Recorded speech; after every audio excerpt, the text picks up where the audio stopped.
Hello everyone, Irlianna Samsara here, StarSoundAstrology.com. Welcome to the middle of the eclipse season for summer 2018. Tomorrow, July 27th, New York time, Eastern time, at 4:20 p.m., we have the height of the lunar eclipse in Aquarius. 4:44, 4 minutes 44, 4 degrees 44 minutes. So this is a really big one, as you might have heard. This particular lunar eclipse is the longest in the 21st century, so it's 108 minutes. So the longer an eclipse is, the longer its blessings and benefits unfurl, all the opportunities for transformation that eclipses always bring. The eclipse is the most powerful message, the most powerful event in astrology, so we always want to pay particular attention to them. This one is we have an eclipse sandwich this summer. We had our first solar eclipse July 12th. Now we have the lunar. It's kind of like in the valley. And the final solar eclipse, which I will be talking about in another video, is on August 11th. So the key words for this particular one, lunar eclipses are always about looking inward. It's the transformation that occurs on the inner planes. Because it's lunar, we always look at our emotions, and it's about letting go of the past. This one is a particularly intense one because we have Mercury, the planet of communication and ideas, squaring Uranus right now. Uranus is in Taurus, and it's Mercury in Leo and Uranus in Taurus are squaring off against each other. That's intense.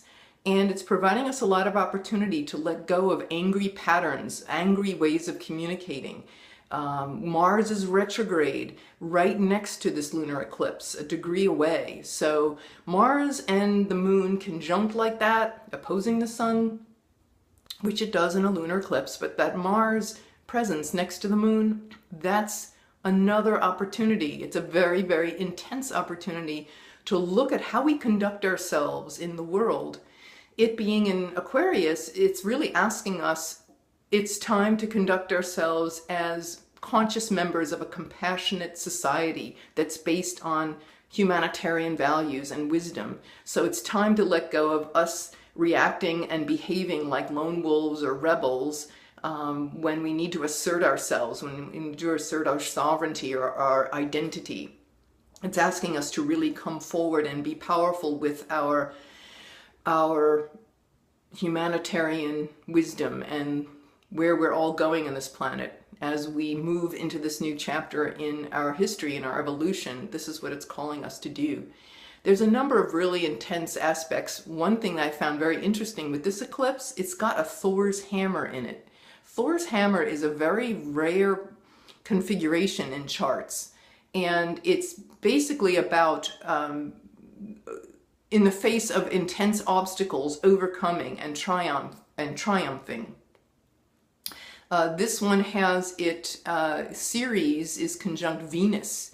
The point of the Thor's hammer is Ceres, which is the food, how we nurture ourselves, and the food supply. And Venus, of course, ruling abundance, finances, personal possessions, and our value system.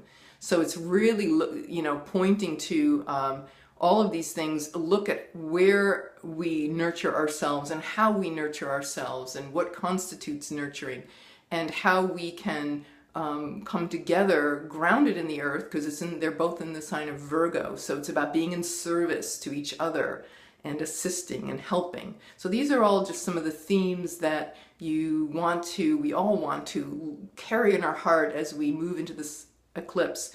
So when my best RX is to come into prayer and plant the highest seeds of light for these intentions for the next year and a half. This eclipse will have about 7 or 8 activations. The first one is going to be September 27th to 28th, around that time. That'll be the first activation when Mars conjuncts this eclipse point at 4 degrees Aquarius. Mars will be direct by then. So it's got a lot of opportunity. Yes, a lot of challenge, but it's about stepping up to the plate.